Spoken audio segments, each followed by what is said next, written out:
പ്രഭാഷണ പരമ്പരയിലെ ഇന്നത്തെ ഈ ഒരു പ്രഭാഷണ സദസ്സിൽ അധ്യക്ഷത വഹിക്കുന്ന ഡോക്ടർ അഞ്ജലി ധനഞ്ജയൻ ജി, അവർ സേവാഭാരതിയുടെ സ്റ്റേറ്റ് വൈസ് പ്രസിഡന്റ് കൂടിയാണ്. വേദിയിൽ ഇരിക്കുന്ന സത്യഭാമ ചേച്ചി, അതുപോലെ തന്നെ വനവാസി കല്യാണാശ്രമത്തിൻ്റെ നഗരീയ കാര്യപ്രമുഖ് ശ്രീ ടി വി ശ്രീധരൻ ജി, ഇവിടെ ഇന്ന് ഈ പ്രഭാഷണ പരമ്പരയിലെ ശ്രോതാക്കളായിട്ട് എത്തിയിട്ടുള്ള എല്ലാ സംഘത്തിൻ്റെ അനുഭാവി വൃന്ദങ്ങളെ, പ്രാന്തതലത്തിലും മറ്റു പല തലത്തിലും പ്രവർത്തിക്കുന്ന പ്രവർത്തകന്മാരെ, എല്ലാവർക്കും എൻ്റെ നമസ്കാരം.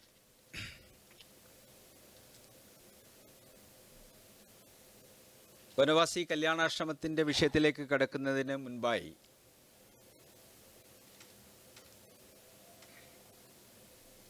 വനവാസി വിഭാഗത്തെക്കുറിച്ച് ഒന്ന് മനസ്സിലാക്കുന്നത് നല്ലതായിരിക്കും. ഭാരതത്തിൻ്റെ ജനസംഖ്യയിൽ ഏതാണ്ട് 12 കോടിയോളം വരുന്ന, ഭാരതത്തിൽ അങ്ങോളം ഇങ്ങോളം വ്യാപിച്ചു കിടക്കുന്ന, ഭാരതത്തിൻ്റെ രാഷ്ട്രീയ, സാമൂഹ്യ, സാംസ്കൃതിക് മേഖലകളിൽ ഒരു മികച്ച സംഭാവന നൽകിയിട്ടുള്ള ആ ഒരു വിഭാഗത്തെക്കുറിച്ച് നമ്മളെല്ലാവരും മനസ്സിലാക്കിയിരിക്കേണ്ടത് വളരെ ആവശ്യമാണ്. കേരളത്തെ സംബന്ധിച്ച് ചിന്തിക്കുമ്പോൾ കേരളത്തിൻ്റെ ജനസംഖ്യയുടെ 1% മാത്രം വരുന്ന, അങ്ങ് കാസർഗോഡ് തൊട്ട് തെക്ക് തിരുവനന്തപുരം വരെയുള്ള മലയോര മേഖലയിൽ അധിവസിച്ച് വരുന്ന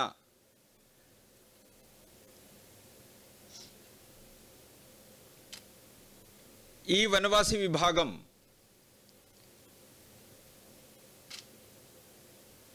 അവരുടെ അധികാരങ്ങളെ നേടിയെടുക്കുന്നതിന് പോലും സാധിക്കാതെ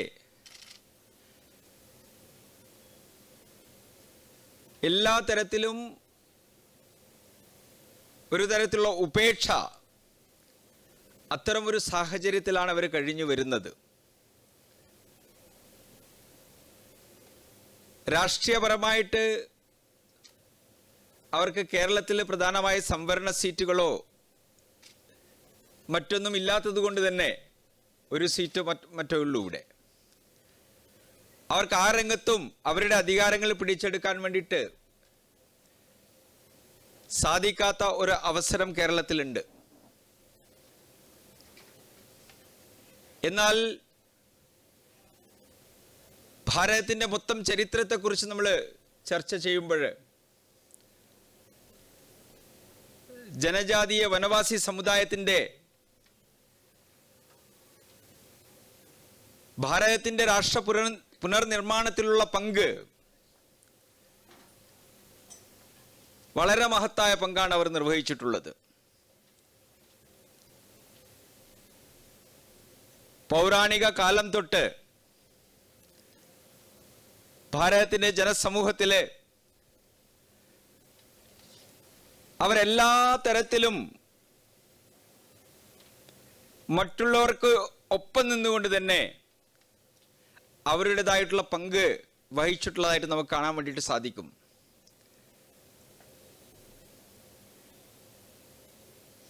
ഭഗവാൻ ശ്രീരാമനെ ഭഗവാനാക്കി മാറ്റിയത് വനവാസി സമൂഹമാണ്. 14 വർഷത്തെ അദ്ദേഹത്തിൻ്റെ ഭഗവാൻ ശ്രീരാമന്റെ ജീവിതം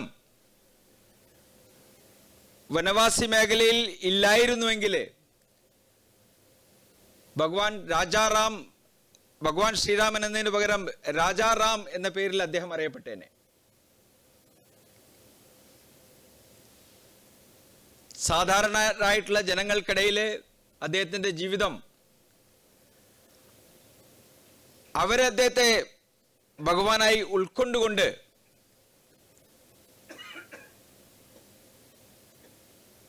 അത്തരമൊരു സ്ഥിതിവിശേഷത്തിൽ അദ്ദേഹത്തെ ഉയർത്തിയെന്ന് വേണം പറയാൻ വേണ്ടിയിട്ട്. അതുപോലെ മഹാഭാരത കാലത്ത് പക്ഷേ ഘടോത്കചൻ ഇല്ലായിരുന്നെങ്കിൽ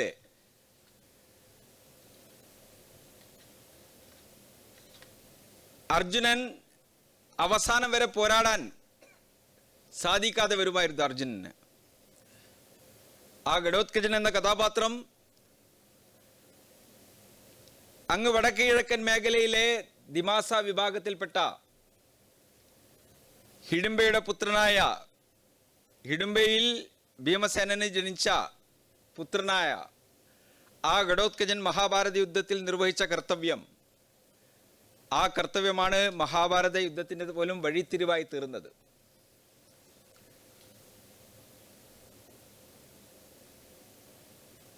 സിന്ധു നദീതട സംസ്കാരം തൊട്ട് ഇങ്ങോട്ടുള്ള എല്ലാ ചരിത്രത്തിലും ഈ വിഭാഗത്തെക്കുറിച്ച് വളരെ വ്യക്തമായിട്ട് പ്രതിപാദിക്കുന്നുണ്ട്. IAM സ്റ്റുഡൻ്റ് ആയിട്ടുള്ള ആമിഷ് എഴുതിയിട്ടുള്ള ദ ഇമോർട്ടൽസ് ഓഫ് മെലൂഹ എന്ന പുസ്തകത്തിൽ അവിടുത്തെ ജനങ്ങളെക്കുറിച്ച് വർണ്ണിക്കുന്ന സമയത്ത് ശിവപുരാണത്തിൻ്റെ തന്നെ ഒരു ഇംഗ്ലീഷ് വേർഷൻ എന്ന് വേണം പറയാൻ. പക്ഷെ അദ്ദേഹം ഇന്നത്തെ യുവതലമുറക്ക് വേണ്ടിയിട്ട് അതെങ്ങനെ പ്രസന്റ് ചെയ്യണം എന്നതിനെക്കുറിച്ച് ചിന്തിച്ചുകൊണ്ടാണ് അദ്ദേഹം ആ പുസ്തകം എഴുതിയിരിക്കുന്നത്.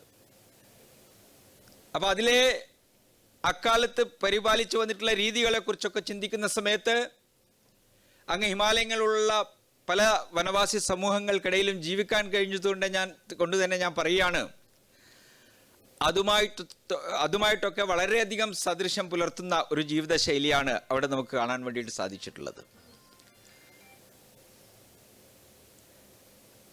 അതിന് പിന്നീടുള്ള കാലഘട്ടങ്ങളിൽ മുഗളന്മാർക്കെതിരായിട്ടുള്ള സംഘർഷമായാലും ശരി, ബ്രിട്ടീഷുകാർക്ക് എതിരായിട്ടുള്ള പോരാട്ടമായാലും ശരി, വനവാസി സമൂഹം വഹിച്ച പങ്ക് അദ്വിതീയമാണ്. അവരൊരിക്കലും പുറകിലായിരുന്നില്ല. റാണ പ്രതാപനോടൊപ്പം പുഞ്ചാബ് ഭീൽ, അദ്ദേഹത്തിന്റെ ഭീൽ സേന റാണ പ്രതാപിന് അഭയം കൊടുത്തില്ലായിരുന്നുവെങ്കിൽ മുഗളരോടുള്ള സംഘർഷം, ആ ഒരു സംഘർഷത്തിൽ എന്നേ നമ്മൾ അടിയറ വെച്ചേനെ.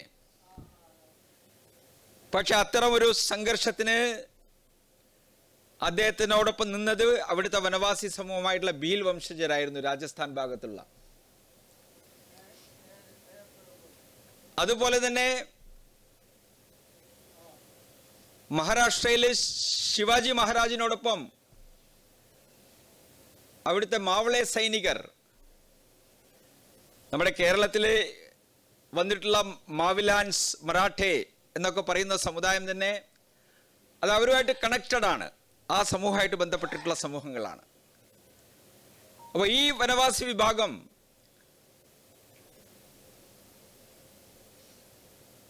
മുസ്ലിം ഭരണാധികാരികൾക്കെതിരായിട്ട്, ആ സമയത്തുള്ള ഇവിടുത്തെ ഭരണാധികാരികൾക്കെതിരായിട്ട് പോരാടാൻ വേണ്ടിയിട്ട്, മുഗളർക്കെതിരായിട്ട് പോരാടാൻ വേണ്ടിയിട്ട് ശിവാജിയോടൊപ്പം കൂട്ടുനിന്നിട്ടുള്ളവരാണ്.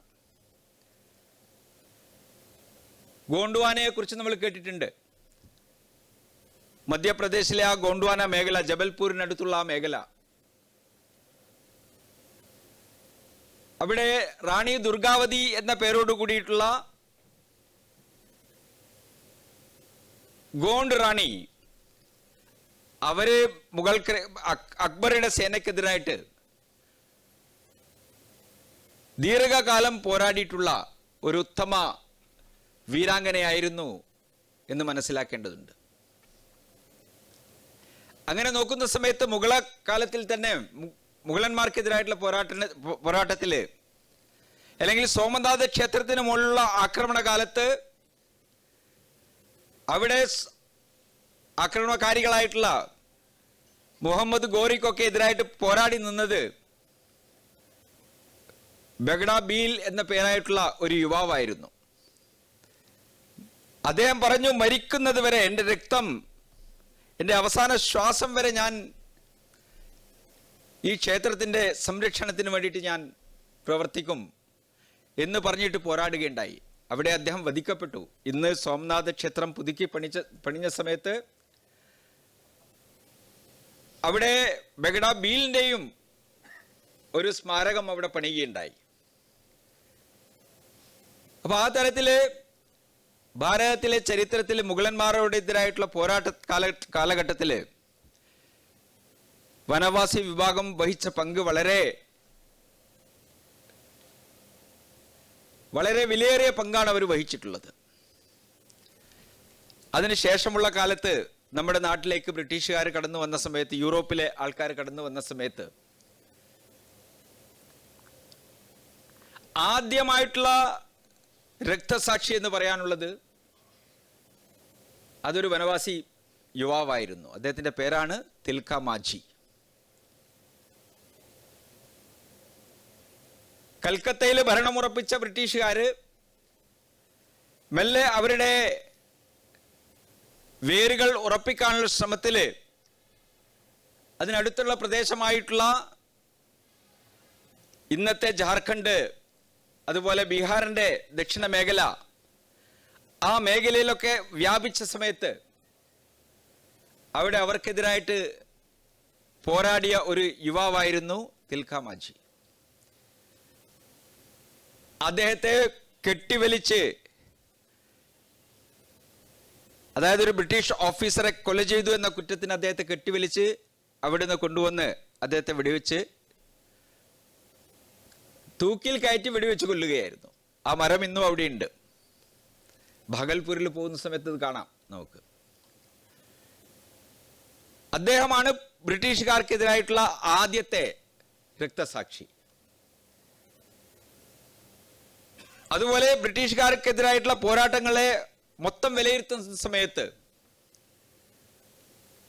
നമുക്ക് കാണാം, ഇവിടെ കേരളത്തിലെ കേരളവർമ്മ പഴശ്ശിരാജയോടൊപ്പം തോളോട് തോൾ ചേർത്ത് നിന്നുകൊണ്ട് പോരാടിയ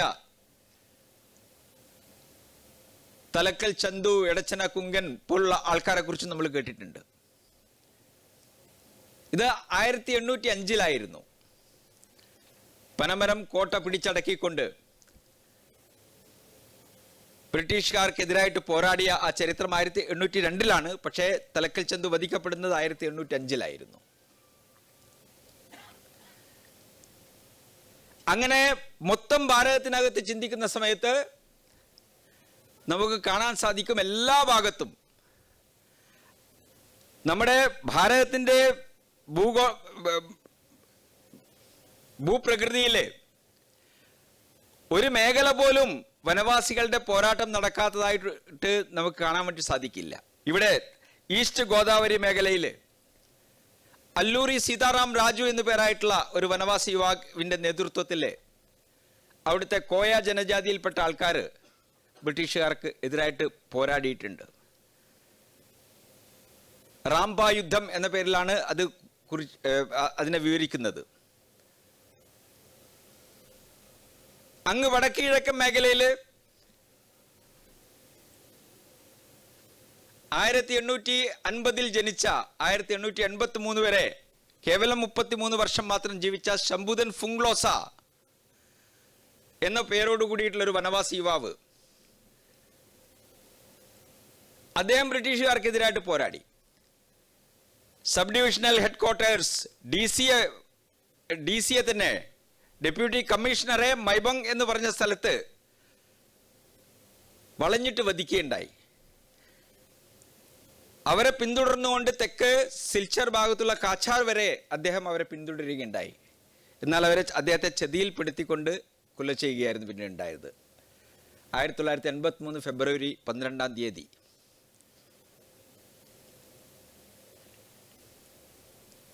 നാഗാലാൻഡിലെ നാഗാ റാണി ഗൈഡിൻല്യൂവിനെ കുറിച്ച് എല്ലാവരും കേട്ട് കാണും. എനിക്ക് അവരെ നേരിട്ട് കാണാനുള്ള ഭാഗ്യം ഉണ്ടായിട്ടുണ്ട്.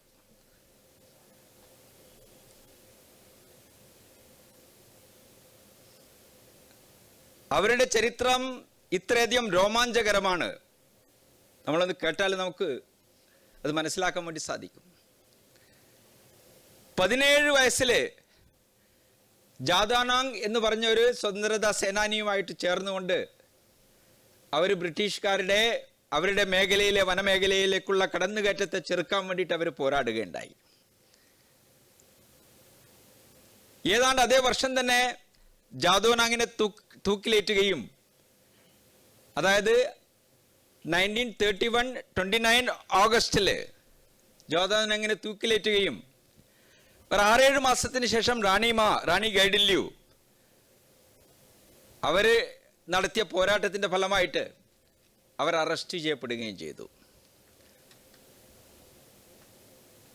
1932 അറസ്റ്റായ അവര് 15 വർഷക്കാലം ജയിലിനകത്ത്, 17 വയസ്സുള്ള ഒരു യുവതി 15 വർഷക്കാലം തുടർച്ചയായി ജയിലിൽ കഴിയുക. 1937 അവരെ ഷില്ലോങ് ജയിലിൽ പണ്ഡിറ്റ് നെഹ്റുജി കണ്ട സമയത്ത് അവർ പറയുകയുണ്ടായി, അവര് റാണിയൊന്നും ആയിരുന്നില്ല, അവര് സാധാരണ അവിടുത്തെ ഒരു പ്രീസ്റ്റ് ഫാമിലിയിൽ ജനിച്ചവർ മാത്രമാണ്. പക്ഷെ അവരോട് പറയുകയുണ്ടായി, you are queen of Nagas, നാഗന്മാരുടെ റാണിയാണ് എന്ന് പറഞ്ഞുകൊണ്ട് അവരെ വിശേഷിപ്പിക്കേണ്ട. അതിനുശേഷമാണ് റാണി ഗൈഡിൻല്യൂ എന്ന് അവരറിയപ്പെട്ടത്.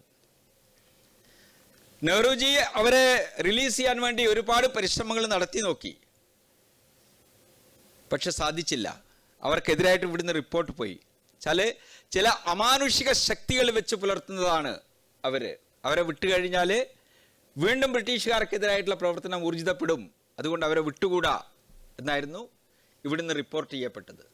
അതുകൊണ്ട് ലേഡി ആസ്റ്ററിന് ലെറ്റർ അയച്ചതിന് ശേഷവും ഈ റിപ്പോർട്ട് ഭാരതത്തിലെ പൊളിറ്റിക്കൽ സെക്രട്ടറി അയച്ചതിൻ്റെ ഫലമായിട്ട് അവരെ വീണ്ടും ഭാരതം സ്വതന്ത്രമാകുന്ന കാലം വരെ അവർക്ക് ജയിലിൽ കഴിയേണ്ടി വന്നു. അതിനുശേഷവും അദ്ദേഹത്തെ സ്വന്തം സമൂഹത്തിലെ ജനങ്ങളെ കാണാൻ വേണ്ടി അനുവദിച്ചിരുന്നില്ല. നാഗാലാൻഡിലെ ഒരു കോണില് ട്വാൻസാങ് എന്ന ഡിസ്ട്രിക്റ്റിൽ അവിടെ ഒരു വീട്ടിൽ കരുതൽ തടങ്കലിൽ അവരെ വെക്കുകയായിരുന്നു. അവിടുത്തെ ജനങ്ങൾക്ക്, നമ്മൾ ഈ അടുത്ത കാലത്ത് അവിടെ പോയ സമയത്ത്, അവർക്കും റാണിമായുടെ ജീവിതത്തിൽ അവരൊരു ഡിവൈൻ ക്യാരക്ടറാണ്. അവരെക്കുറിച്ച് പറയുന്ന സമയത്ത് ആ ഗ്രാമത്തിൽ അഗ്നിബാധയുണ്ട സമയത്ത് അത് റാണിമ ചില എന്താ പറയുക കഴിവുകൾ കാരണം, ദിവ്യശക്തികൾ കാരണം അതിനെങ്ങനെ ഇല്ലാതാക്കി എന്നൊക്കെയുള്ള ചരിത്രം അവർക്ക് ഇന്നും പറയാറുണ്ട്. അവർ റാണിമ എവിടെ എന്ന് അന്വേഷിച്ചുകൊണ്ട് വന്നിരുന്നു. അപ്പോഴാണ് ആരോ അവരോട് പറഞ്ഞത്, വനവാസി കല്യാണാശ്രമം റാണിമയുടെ സപ്പോർട്ടേഴ്സാണ്, അതുകൊണ്ട് അവിടെ പോയാൽ മതി.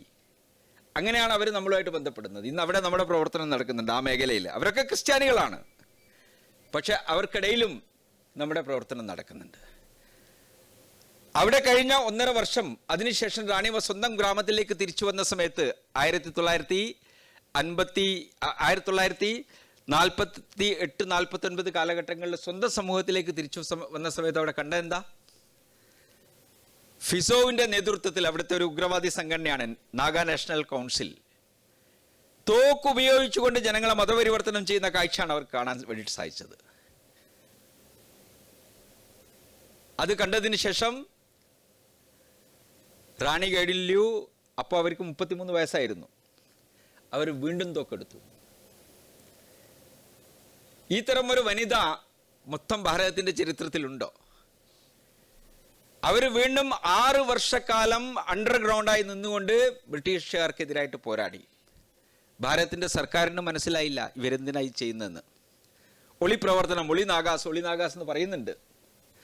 പക്ഷെ അവർ സ്വധർമ്മ രക്ഷയ്ക്ക് വേണ്ടിയിട്ട് പോരാടുകയായിരുന്നു എന്നുള്ളത് ഭാരത സർക്കാരിന് മനസ്സിലായത് പിന്നീടാണ്. 56 അവിടുത്തെ ഒരു DC പോയി റാണിയമ്മയെ കണ്ട് അവരെ റിക്വസ്റ്റ് ചെയ്തുകൊണ്ട് ഓവർഗ്രൗണ്ടിൽ വരാൻ വേണ്ടിയിട്ട് അവരോട് ആവശ്യപ്പെടുകയും സറണ്ടർ ചെയ്യാൻ വേണ്ടിയിട്ട് പറയുകയും ചെയ്തതിൻ്റെ ഫലമായിട്ട് റാണിയമ്മ സറണ്ടർ ചെയ്യുകയായിരുന്നു. പിന്നീടാണ് അവർക്ക് സ്വതന്ത്രതാ സേനാനി എന്ന നിലയിൽ താമരപത്രം കൊടുത്തുകൊണ്ടും പിന്നീട് പത്മഭൂഷൺ എന്ന പദവി നൽകിക്കൊണ്ടും ഒക്കെ അവരെ ആദരിച്ചത്. 1993 വരെ അവർ ജീവിച്ചിരുന്നു.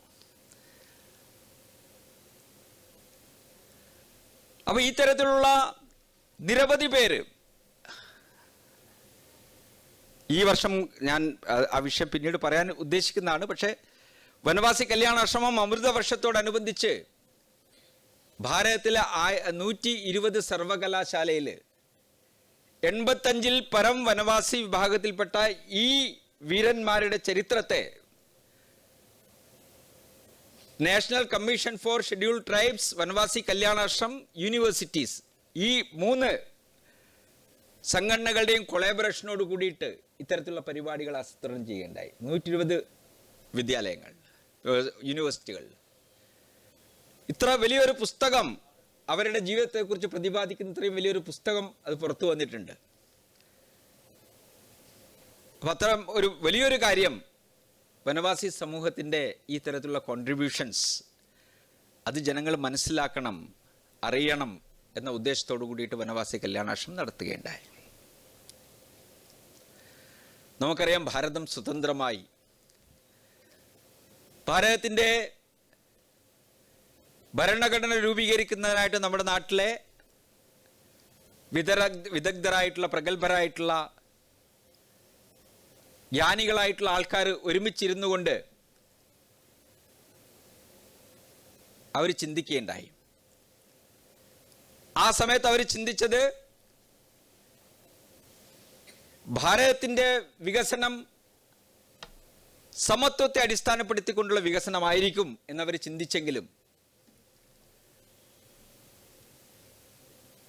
അവർ കരുതി ഇന്ന് നമ്മുടെ സമൂഹത്തിലെ ചില വിഭാഗങ്ങൾ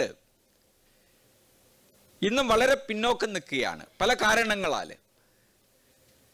അവരെ ഉയർത്താതെ ഈ സമത്വത്തിൻ്റെ അടിസ്ഥാനത്തിലുള്ള വികസനം സാധ്യമാവില്ല. ചിലര് നമ്മുടെ സമൂഹത്തിന് ഉള്ളിൽ തന്നെയുള്ള ചില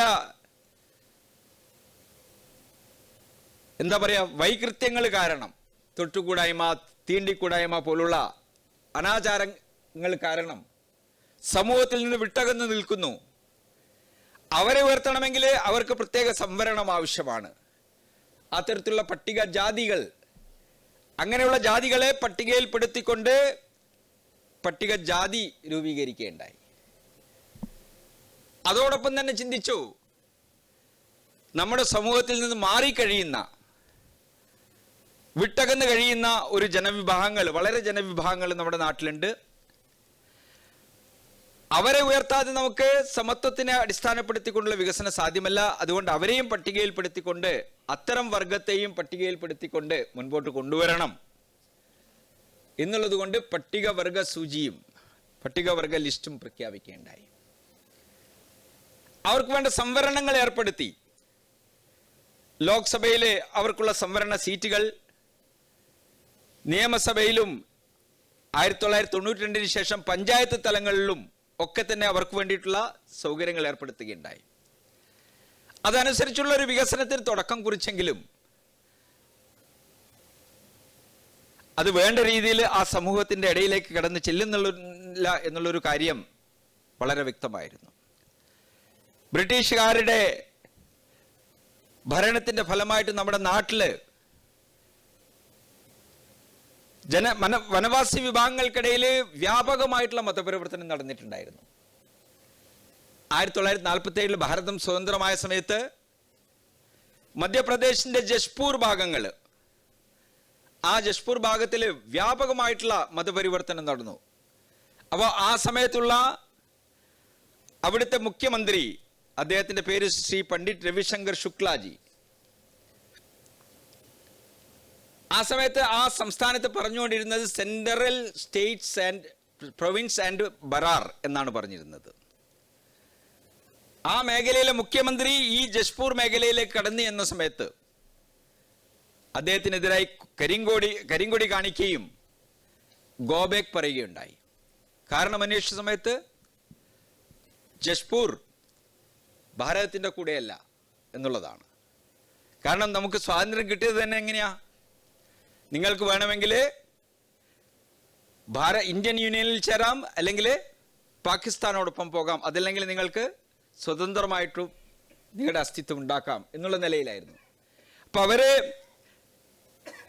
ഹൈദരാബാദിലെ നവാബുകളും ഒക്കെ ആയിട്ട് ആലോചിച്ചുകൊണ്ട് അവർ വേറെ ഒരു അസ്തിത്വം വെച്ച് പുലർത്താൻ വേണ്ടിയിട്ട് തീരുമാനിച്ചവരായിരുന്നു. അതിന് പുറകുള്ള കാരണം അവർ ഭാരതം സ്വതന്ത്രമായി എന്ന് വിശ്വസിക്കാൻ തയ്യാറായിരുന്നില്ല. സംഗതികളുടെ സ്ഥിതിവിശേഷം മനസ്സിലാക്കിയ സമയത്ത് അവിടെ നടന്നിട്ടുള്ള വ്യാപകമായിട്ടുള്ള മതപരിവർത്തനമാണ് ഇത്തരമൊരു രാഷ്ട്രവിരുദ്ധ പ്രവർത്തനത്തിന് അവിടെ വഴിയൊരുക്കിയിരിക്കുന്നത് എന്ന് അവർക്ക് പണ്ഡിറ്റ് രവിശങ്കർ ശുക്ലക്ക് മനസ്സിലായി. അപ്പോൾ ഇത്തരം പിന്നോക്ക മേഖലയിൽ ഇന്നും അവിടെ പോകണമെങ്കിൽ 4 മണിക്കൂറോളം ബസ് യാത്ര, അതും വളരെ കഠിനമായിട്ടുള്ള ബസ് യാത്ര ചെയ്തുകൊണ്ട് വേണം ആ മേഖലയിൽ പോകാൻ വേണ്ടിയിട്ട്. അപ്പോൾ തീരുമാനിച്ചു ആ മേഖലയിൽ പോയിട്ട് പ്രവർത്തിക്കണം. അതിലെ ഏതെങ്കിലും ഒരു പ്രവർത്തകൻ ജീവിതം ഒഴിഞ്ഞു വെക്കാൻ വേണ്ടിയിട്ട് തയ്യാറായിട്ടുള്ള പ്രവർത്തകൻ ആവശ്യമാണ്. അപ്പോൾ അങ്ങനെയുള്ള സംസാര വേളയിൽ സംഘത്തിൽ അത്തരത്തിലുള്ള പ്രവർത്തകന്മാരുണ്ട് എന്ന് മനസ്സിലാക്കിയതിൻ്റെ അടിസ്ഥാനത്തിൽ ഗുരുജിയുമായിട്ടൊക്കെ പരാമർശം ചെയ്തുകൊണ്ട് ആ സമയത്ത് രാംടേക്കില് ഒരു വക്കീലായി പ്രവർത്തിച്ചു കൊണ്ടിരുന്ന രമാകാന്ത് കേശവ ദേശ്പാണ്ഡേജി എന്ന ആള് 1942 ക്വിറ്റ് ഇന്ത്യ മൂവ്മെന്റിൽ പങ്കെടുത്ത് ജയിലിൽ പോയിട്ടുള്ള ആളാണ്. വളരെ സാഹസിയായിട്ടുള്ള ഒരു പ്രവർത്തകനാണ്. അദ്ദേഹത്തിന് ഈ കാര്യം ചെയ്യാൻ സാധിക്കും എന്ന് പറഞ്ഞുകൊണ്ട് ഇദ്ദേഹത്തെ ഈ വനമേഖലയിലേക്ക് സർക്കാർ സ്കീമിൽ, അതാണ് മനസ്സിലാക്കേണ്ടത്, ആ സമയത്ത് കോൺഗ്രസ് സർക്കാരിന്റെ സ്കീമില് ബാക്ക്വേർഡ് ഏരിയയുടെ ഡെവലപ്മെന്റ് ഓഫീസർ എന്നുള്ള പദവിയിൽ ആണ് ബാളാസാഹേബ് ദേശ്പാണ്ഡേജി, രമാകാന്ത് കേശവ ദേശ്പാണ്ഡേജി ആ മേഖലയിലേക്ക് അയക്കുന്നത്. അദ്ദേഹം 48 അവിടെ എത്തുകയും ചുരുങ്ങിയ കാലം കൊണ്ട് തന്നെ ആ മേഖലയിൽ എല്ലാവരുമായിട്ട് ബന്ധപ്പെടുകയും അവിടെ മതപരിവർത്തനം കാരണം ഹിന്ദു മനസ്സിലുണ്ടായിട്ടുള്ള ഒരു തരത്തിലുള്ള ഭീരുത്വം, ആ ഭീരുത്വത്തെ മാറ്റിക്കൊണ്ട് അവരെ ഉയർന്ന് പ്രവർത്തിക്കാൻ വേണ്ടിയിട്ട് അദ്ദേഹം പ്രേരിപ്പിക്കുകയും ചെയ്തു. ഏതാണ്ട് 100ഓളം വിദ്യാലയങ്ങൾ സ്ഥാപിക്കാൻ വേണ്ടിയിട്ടായിരുന്നു അദ്ദേഹത്തോട് ആവശ്യപ്പെട്ടത്. ആ ടാർഗറ്റ്, അദ്ദേഹത്തിന് കൊടുത്ത ടാർഗറ്റിന് മേലെ കടന്നുകൊണ്ട് അദ്ദേഹം ചുരുങ്ങിയ സമയങ്ങൾക്ക് തന്നെ ഉള്ളിൽ തന്നെ അദ്ദേഹം വിദ്യാലയങ്ങൾ സ്ഥാപിച്ചുകൊണ്ട് ഒരു നല്ലൊരു അന്തരീക്ഷത്തിൽ മാറ്റം വരുത്തുകയും ആ ഒരു വിദ്യാലയത്തിന്റെ പ്രവർത്തനം കൊണ്ട്, അദ്ദേഹത്തിന്റെ പ്രവർത്തനം കൊണ്ട് അതിനെ വീക്ഷിക്കാൻ വേണ്ടിയിട്ട് അവിടെ എത്തിയിട്ടുള്ള ടക്കർ ബാപ്പ എന്ന ഗാന്ധിയൻ, അദ്ദേഹവും വനവാസികൾക്കിടയിൽ പ്രവർത്തിക്കുന്ന ഗുജറാത്തിലെ ഒരു പ്രവർത്തകനായിരുന്നു. ആ പ്രോജക്റ്റിനകത്ത് അദ്ദേഹവും പ്രവർത്തിക്കുന്നുണ്ടായിരുന്നു. അപ്പം അദ്ദേഹം അവിടെ വന്ന സമയത്ത് ഏതാണ്ട് 2 വർഷത്തിനുള്ളിൽ തന്നെ എവിടെയാണോ കരിങ്കൊടി കാണിച്ചുകൊണ്ട് രവിശങ്കർ ശുക്ല ഗോബേക്ക് എന്ന് പറഞ്ഞത്, അതേ സ്ഥലത്ത് തന്നെ വന്ദേ മാതരം എന്ന് പറഞ്ഞുകൊണ്ട് എല്ലാവരെയും ഗ്രീറ്റ് ചെയ്യുന്ന ഒരു കാഴ്ച അവിടുത്തെ ജനങ്ങൾക്ക് കാണാൻ വേണ്ടിയിട്ട് സാധിച്ചു. ബാളാസാഹേബ്ജിയുടെ പ്രവർത്തനത്തിന്റെ കാരണം കൊണ്ട് മാത്രം സിദ്ധിച്ചെടുത്താണത്. പക്ഷെ എന്നാൽ കുറച്ചു കാലത്തിനുള്ളിൽ തന്നെ ഭരണഘടന നിലവിലോട് വന്നതോടുകൂടി 1951 അവസാന കാലഘട്ടങ്ങളിൽ ഭാരതത്തിൽ ഇലക്ഷൻ പ്രഖ്യാപിക്കുകയും പാർട്ടി പൊളിറ്റിക്സ് വന്നതോടുകൂടിയിട്ട് ക്രിസ്ത്യൻ ഭൂരിപക്ഷ പ്രദേശമായിരുന്നത് കൊണ്ട് തന്നെ അവര് സർക്കാരിന് മേലെ സമ്മർദ്ദം ചെലുത്തുകയും അവർ സർക്കാരിനോട് ആവശ്യപ്പെട്ടത് ഈ ബാളാസാഹേബ് ദേശ്പാണ്ഡെ ഇവിടെ ഉണ്ടാവാൻ പാടില്ല, അദ്ദേഹത്തെ ഇവിടുന്ന് മാറ്റണം. അപ്പോൾ ഈ സമ്മർദ്ദത്തിന് വഴങ്ങിക്കൊണ്ട് 1951 അവസാന കാലഘട്ടത്തിൽ ബാളാസാഹേബ് ദേശ്പാണ്ഡേജിയെ അവിടുന്ന് സ്ഥാനപരിവർത്തനം ചെയ്യുകയുണ്ടായി സർക്കാർ. ആ സമയത്ത് അദ്ദേഹം വീണ്ടും പരംപൂജ്യനെ ഗുരുജിയെ വന്ന് കാണുകയുണ്ടായി. ഗുരുജിയെ വന്ന് കണ്ടുകൊണ്ട് ചോദിച്ചു, ഇത്തരത്തിൽ ആ ചുമതലയിൽ നിന്ന്, എന്നെ ഏൽപ്പിച്ച സർക്കാരി ചുമതലയിൽ നിന്ന് ഞാനിപ്പോൾ മുക്തനായിരിക്കുകയാണ്. ഞാനവിടെ പോയത് സർക്കാരിൻ്റെ ജോലി ചെയ്യാനായിരുന്നില്ല, പക്ഷെ അവിടെ നമ്മുടെ പ്രവർത്തനം ആവശ്യമാണ്. അപ്പോൾ ആ പ്രവർത്തനത്തെ വീണ്ടും അവിടെ തുടങ്ങുന്നതിനായിട്ട് മുന്നോട്ട് നടത്തിക്കൊണ്ടുപോകാനായിട്ട് നമുക്ക് സ്വതന്ത്രമായിട്ട് ചിന്തിക്കേണ്ടിയിരിക്കുന്നു. സർക്കാരിൻ്റെ പരിധിയിൽ നിന്നുകൊണ്ട് നമുക്ക് ഇത്തരത്തിലുള്ള കാര്യങ്ങൾ ചെയ്യാൻ ബുദ്ധിമുട്ടുണ്ട് എന്ന് പറഞ്ഞതിൻ്റെ അടിസ്ഥാനത്തിൽ ഒരു പ്രചാരകനെ നൽകിക്കൊണ്ട് ഖണ്ഡുവ വിഭാഗ് പ്രചാരകനായിട്ടുള്ള മോറുഭാവ് കേത്കർജിയെ വനവാസി കല്യാണാശ്രമത്തിൻ്റെ പ്രവർത്തനത്തിന് വേണ്ടി നൽകിക്കൊണ്ട് വനവാസി കല്യാണാശ്രമം പോലുള്ളൊരു സ്വതന്ത്ര സംഘടനയെ സ്ഥാപിക്കാൻ വേണ്ടിയിട്ട് പൂജനീയ ഗുരുജി അദ്ദേഹത്തിന് പരാമർശം നൽകുകയുണ്ടായി. അതിൻ്റെ അടിസ്ഥാനത്തിൽ 1952 ഡിസംബർ 26 അത് ബാളാസാഹേബ് ദേശ്പാണ്ഡെജിയുടെ ജന്മദിവസവും കൂടിയായിരുന്നു. ആ ദിവസമാണ് വനവാസി കല്യാണാശ്രമം എന്ന സംഘടന രൂപീകരിക്കുന്നത്. ഈ സംഘടന നിലവിൽ വന്നതിന് ശേഷം അവിടെ ആദ്യമായിട്ട് ആരംഭിച്ച പ്രവർത്തനം ഒരു ഹോസ്റ്റലും അതോടൊപ്പമുള്ള ഒരു വിദ്യാലയവും എന്നുള്ള നിലയിലായിരുന്നു. കാരണം വനവാസി മേഖലകളിൽ നടക്കുന്ന സമയത്ത് സാധാരണക്കാരായിട്ടുള്ള ജനങ്ങൾക്കിടയിൽ അവരുടെ വിശ്വാസങ്ങളും പ്രമാണങ്ങളും അനുസരിച്ച് അവരെ ഉയർത്തുക, നമ്മുടെ അധ്യക്ഷ പറഞ്ഞതുപോലെ നമ്മളുടെ കാര്യങ്ങൾ അവരെ കൊണ്ട് ചെയ്യിക്കുക എന്നുള്ളതല്ല, മറിച്ച് അവരുടെ വിശ്വാസ പ്രമാണങ്ങളും അവരുടെ തനിമയെ നിലനിർത്തിക്കൊണ്ട് അവരെ ഉയർത്തുക എന്നുള്ള ഒരു പ്രവർത്തനം നടക്കുന്നുണ്ടെങ്കിലും അതോടൊപ്പം തന്നെ ബാളാസാഹിബ്ജിക്ക് തോന്നി ഈ ഒരു പ്രവർത്തനത്തിന് വരും കാലങ്ങളിൽ നേതൃത്വം കൊടുക്കാൻ വേണ്ടിയിട്ട് ഉത്തമമായിട്ടുള്ള യുവാക്കന്മാരെ തയ്യാറാക്കേണ്ടതുണ്ട്. അതുകൊണ്ട് ഹോസ്റ്റലിലൊക്കെ നിർത്തി നമ്മുടെ സംസ്കാരത്തോടു കൂടിയുള്ള നല്ല പ്രവർത്തകന്മാരെ വാർത്തെടുക്കേണ്ടതിനായിട്ട് ഹോസ്റ്റൽ വിദ്യാലയങ്ങൾ പോലുള്ള സംരംഭങ്ങളും ആരംഭിക്കണമെന്ന് അദ്ദേഹത്തിന് തോന്നുകയുണ്ടായി. അങ്ങനെ ശ്രദ്ധാജാഗരണ പ്രവർത്തനം, പിന്നെ ഈ വിദ്യാലയം, ഹോസ്റ്റൽസ് ഇതുപോലുള്ള പ്രവർത്തനങ്ങൾ, അതോടൊപ്പം തന്നെ ചികിത്സാ പ്രവർത്തനങ്ങളൊക്കെ അവിടെ ആരംഭിച്ചു കഴിഞ്ഞിരുന്നു. ആ സമയത്താണ് 1953 സ്റ്റേറ്റിന്റെ ഓർഗനൈസേഷൻ ഒക്കെ വന്നതിന് ശേഷം മധ്യപ്രദേശ് എന്ന ഒരു പ്രത്യേക സംസ്ഥാനം രൂപീകരിക്കുകയും പണ്ഡിറ്റ് രവിശങ്കർ ശുക്ലാജി മധ്യപ്രദേശിന്റെ മുഖ്യമന്ത്രിയായിട്ട് തന്നെ തുടരുകയും ചെയ്ത സമയത്ത് അദ്ദേഹം ഭവാനി ശങ്കർ നിയോഗി കമ്മീഷനെ നിയോഗിക്കുകയുണ്ടായി. അതായത് ഭവാനി ശങ്കർ നിയോഗി കമ്മീഷൻ എന്നത് വനവാസികൾക്കിടയിൽ നടക്കുന്ന ക്രിസ്ത്യൻ മതപരിവർത്തന ശ്രമങ്ങളെ കുറിച്ച് അന്വേഷിക്കാനുള്ള ഒരു എൻക്വയറി കമ്മീഷൻ ആയിരുന്നു ഭവാനി ശങ്കർ നിയോഗി കമ്മീഷൻ. അങ്ങനെ ഒരു കമ്മീഷൻ രൂപീകരിച്ചുകൊണ്ട് അവിടെ അന്വേഷണം ആരംഭിച്ചു. അപ്പോൾ വനവാസി കല്യാണാശ്രമത്തിന്റെ ആ കാലത്തുള്ള പ്രചാരകന്മാർ, അവിടുത്തെ ജില്ലാ പ്രചാരകനായിരുന്ന ഡോക്ടർ കൃഷ്ണറാവു സപ്രേജി, അവിടെ അദ്ദേഹത്തോടൊപ്പം പ്രവർത്തിക്കുന്ന മറ്റ് 2-3 പേര്, അങ്ങനെ എല്ലാവരും ചേർന്നുകൊണ്ട് ഈ ഒരു കമ്മീഷന് മുൻപാകെ മതപരിവർത്തനത്തിന്റെ വസ്തുതകളെ അവതരിപ്പിക്കുന്നതാണ് വനവാസി കല്യാണാശ്രമത്തിന്റെ മുഖ്യമായിട്ടുള്ള പ്രവർത്തനം എന്ന് കരുതിക്കൊണ്ട് തന്നെ ആ തരത്തിലുള്ള എവിഡൻസ് കളക്ട് ചെയ്യാൻ വേണ്ടിയിട്ട് വളരെ വ്യാപകമായിട്ടുള്ള ശ്രമം നടത്തുകയുണ്ടായി. 11,000 എവിഡൻസ് ഭവാനി ശങ്കർ നിയോഗി കമ്മീഷന് മുൻപാകെ കൊണ്ടുവരികയും അതിന്റെ അടിസ്ഥാനത്തിൽ നിയോഗി കമ്മീഷൻ റിപ്പോർട്ട് പുറത്തു വരികയും ചെയ്തു.